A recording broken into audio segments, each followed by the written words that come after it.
Today, it's an exciting subject.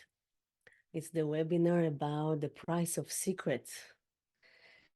And I'm going to talk about secrets that are in your conscious, that you are conscious about, that you know that you're holding, and secrets in the unconscious. Working with people for 22 years, I realized that almost everyone has secrets. Think about you as a child. Did you feel freedom to share? You came back from school. And school can be a war zone, right? Things can happen there. Did you share with one of your parents, with a teacher? Did you share freely about your day, about your challenges, about your struggle, about your dreams? If you shared freely, I'm happy. Some people can say, no, I never shared freely. I didn't feel safe. And if you shared freely your secrets, so when did it stop? Did it happen to you that in a certain age you stop sharing, you build a wall? The problems, from my experience, are not the secrets itself. Secret can be something small, something big. We don't measure the secret. The problem is the wall. When you're holding secrets, you're asking part of you to become a protector, the protector of the secret. And this part that we call mind needs to create a wall to separate you from others. Because if you'll come too close to others, maybe it will come out. Maybe you'll speak freely. Maybe you'll say what you feel, what you need, what happened to you. So keeping a secret, it means that you are isolated yourself from others. When we are talking about good friends, many times I'm asking people, do you have a good friend that you can cry with, that you can share with? Some people say, no, I have many friends, but not really close ones that I feel open with. It can be a siblings, it can be a friend of the heart. And if not, why? Now, working with people, I always ask them, so why do you don't share freely? And people have all kinds of secrets about childhood, teenager years, about traumas, not being seen, not being accepted. And the answers can be many things. One can be nobody will understand me. This is very common. I don't want to share. They will not understand me. And we have a need to be understood. But we can understand other people even though maybe we don't have the same story. When I work with people and I train people to work with people, we hear so many stories, not everything we experience. Thank God, right? But still we can feel the pain. We can be together. We can see, we can acknowledge, we can hug, we can feel compassion. We can keep the secret confidential, that you don't need to carry it alone. So there is a connection. But many times the man will say to you, don't share, you will not be understood. Another reason not to share is maybe people will judge me, criticize me, blame me. Maybe it's my fault. So first of all, it's not your fault. We are not perfect. We are making mistakes all the time. It means you are doing a lot. Also, as a child, for sure, nobody prepared you to so many things that happen in your life. So it's not your fault. Blaming yourself is the opposite of being compassionate to yourself, being kind to yourself. Blame is not spiritual. Blame is so painful. Guilt is so painful and unnecessary. You did the best you could in each moment in your life. But the mind will say, don't share. They will judge you if you will share. Maybe it was your fault. In general, I think the mind, the protector, really care what other people think about him. It's so hard to live life like that, caring what other people think, putting a mask, right? This is the wall that separates us. Putting a mask, not being seen, not being connected. So some people know that you know that you hold the secrets. You know that part of you, the conscious, hold something that you never shared, or maybe shared with one person or two, or maybe shared it in pieces. It's also a technique not to share everything, to share a little bit with each person. If you know it, you need also to know the price of lack of freedom. It's so hard to carry secrets. It's heavy on your heart. It's poisonous. It's not healthy. It's separating. And you know what? I never heard something that shocked me. When you work with people so long, you hear everything. So, but we think our secrets are different. Our secrets are special. Our secrets are extreme, and we carry this bag of stones on our back. It's not gems, it's not pearls, it's stones, heavy stones that is heavy and separate you from others. And there's the unconscious secrets, and this is even more exciting. Many people don't know they carry secrets. They don't call it a secret even. You just don't share it with others, or you don't know it happened to you. There is the body, but there is also the pain body. People that work with me know that I talk a lot about the pain body. And the body remember everything. Usually people don't remember the first year of their lives, but you are there, right? The body was there. There is a book inside us, and the body remembers everything. Especially as a baby, that we are so soft and gentle. You see everything. You see kids and observing, right? The baby, like big eyes looking around, right? You saw everything like a sponge. So all your memories are in your body, in the book that is in the unconscious, in the heart. Now we don't want to go back and remember. We don't need to even to remember everything and so many hours and days and months and years. But there are things that are important to know. And even if you go to talk therapy and if you talk about things many times, it's not in the conscious. You don't remember it. The mind suppress it. We have, we have a capacity to survive. We know as human beings how to survive, and sometimes part of survival is to suppress because you are not ready to handle that in that time. You are too young. It was overwhelming. It was too much. So we put everything aside. We call it the unconscious, and we continue our life as if everything okay. But in a certain point in life, it will come back. It can come back in your dreams. It can come back in your meditation when you start practicing. It can come back in physical symptoms that you feel suddenly. I met a high schooler this week, and she never did the work, and she started to have pain in her throat. She's an opera singer for a young age, but she has a lot of pain here, and all the doctors said it's not physical. So her mother sent her to me, and I told her about all kind of techniques that we go to the unconscious and we see what is stuck. And she said, wow, somebody invented something like that. She was so excited that she can really know herself better. That even though she thinks she know herself and she's a thinker, she knows that something is there. And we talked about many other things that connected to the throat, not sharing freely, not putting boundaries, not saying no, right? When you're feeling something, even this is a small secret, you feel something and you're not saying it, I put it in the section of a secret.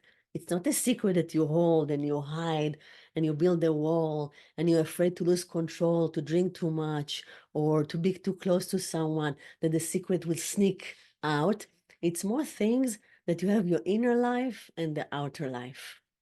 And it's not the same. There are so many of you, many hats you are carrying, and you are different from person to with every person you are different. So it means the internal world is your secret. She wanted to say something to a friend, she didn't say. She wanted to say something for a teacher, she didn't say. All of that you carry inside, and what will happen with that?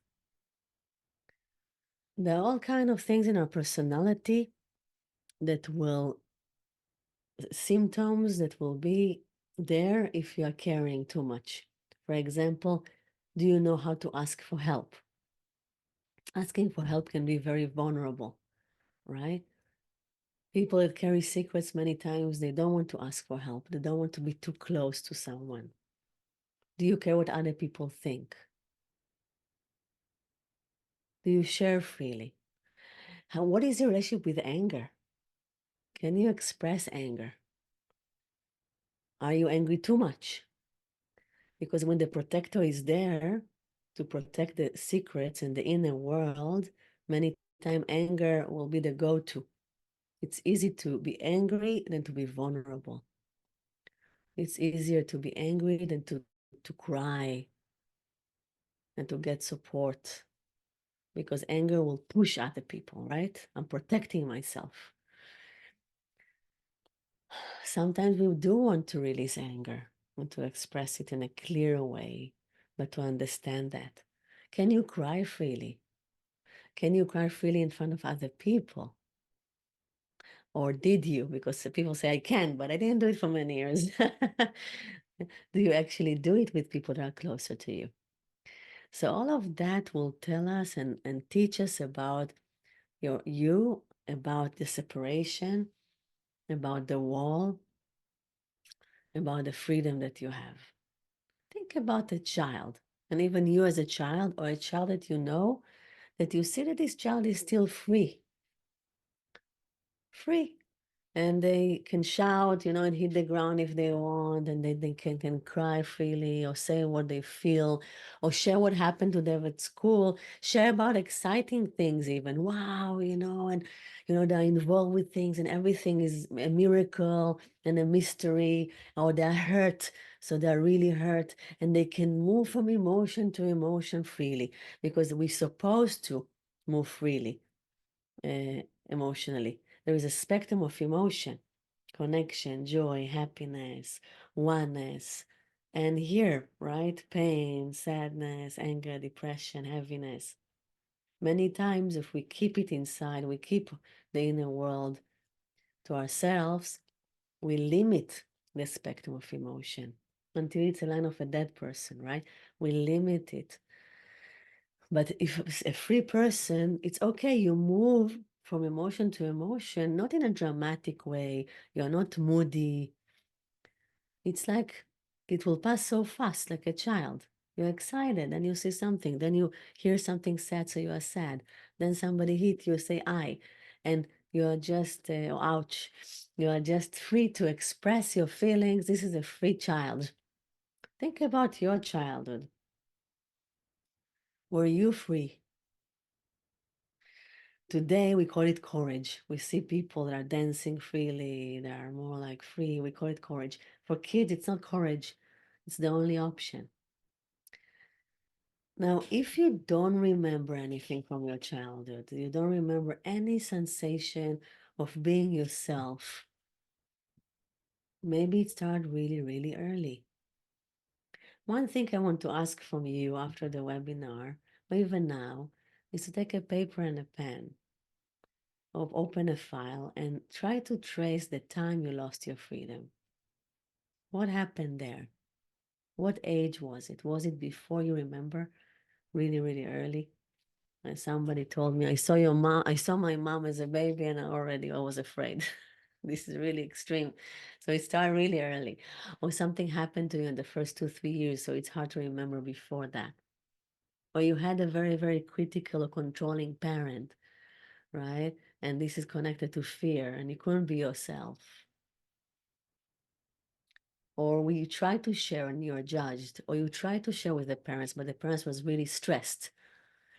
When you share with a parent and a parent is afraid or stressed, they're taking the microphone, they're taking the attention to them. You don't really feel seen. Some people also talk about their partner. I share with my partner, and my partner is giving me solutions. I just want to be seen. I just want to be heard. So if you try one, twice, 10 times, 20, depends of your personality, how much you give a chance. And then you say, I don't want anymore. I don't want solutions. I don't want fear. I don't want stress. I don't want to think about the future. I want to be heard. I want to be connected. So you learn in an early age or later on that it's not worth it. It's better not to share. It will not help. And we want to train ourselves and we want to change all that in order to become a childlike, in order to be free, to be ourselves, to be happy. And it's possible. But first stage, I always said that, is to trace back. Basically, we need to know when your mind started to be in control. My case, my parents divorced when I was 4 in a very ugly way. I remember it until today. I was afraid. Then my mind took over. My heart was suppressed. I started to build a wall to protect myself without even knowing. We need to do it because we feel unsafe. We need to separate ourselves. And when we separate ourselves, we start to accumulate secrets, or we are starting to build our inner world that is separate from others. So a secret, it's not only a secret that you hold consciously. This is even worse. We'll talk about that. This is harder because it means you really need to be in control all the time. But sometimes it's just many, many, many things that nobody knows about you, that you don't really share, or you decide when to share. Also, to decide when to share is to control, because then you say, oh, it's safe, it's not safe. It's like you don't trust people, right? So to know the time, it's really important. If you don't know, let's meet for 15 minutes. We'll try to explore it or come to the discovery journey. You will know. And then you understand many times that your personality changed. Those before and after. The mind take over, the heart is suppressed, the mind started to be in control. The problem with the wall and the control, that the bricks are the price that we pay. And there are many bricks that build this wall.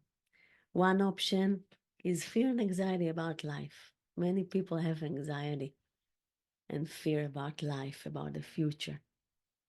And this is a brick in the wall, because when I will create fear and the mind create that, it means that you belittle yourself. If there is a self that I call the heart that wants to come free, to be free, to engage, and you create fear, this part will become smaller, right? Life is dangerous, basically. Don't trust people. We don't know what will happen. Maybe it will end bad. How will you die? All this anxiety creates separation. So one of the bricks will be fear and anxiety. It's a symptoms of the wall. Another one can be criticism, very easy. Very, very easy tool to separate.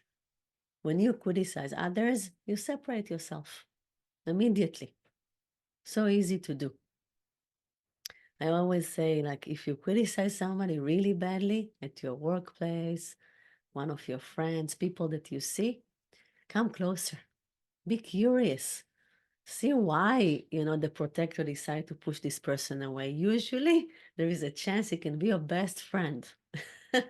Yes, this person, and can teach you a lot.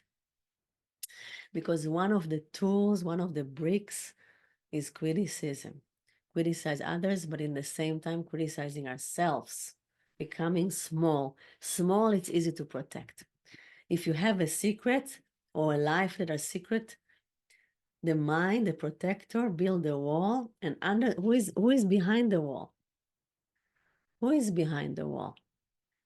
There is somebody young that wants to trust, that wants to fly, that wants to create, that wants to make things with the hands, that want to see the miracle and the beauty in life, that wants to cry, that wants to shout, that want to be. But if you criticize this part, so it will be very weak. It will be very, very hard to go through the wall. Blame, also one of the bricks, to blame yourself. Expectations also. Wow, this is a big, big brick, like brick in the wall. Expectations. The protector will say, you expected to be, you expected to behave.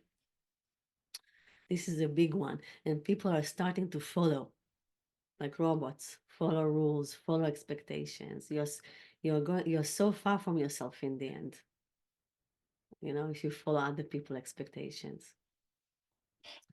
Another one of the bricks is confusion, confusing you. You don't really know what you want. Of course, you know what you want. The child always know what he wants or she wants, always. I ask my child, do you want to eat this or that? Do you want to play outdoor, indoor? Do you want this friend or the other? Very easy. Simple questions, easy answers. But we are suddenly confused. Do you want your partner or not? Do you want this person or not? Do you want this job or not? Do you want to play? Confusion. It's an illusion. There is not such thing as confusion. It just means that you have what you really want and you have the wall that prevent you to do that.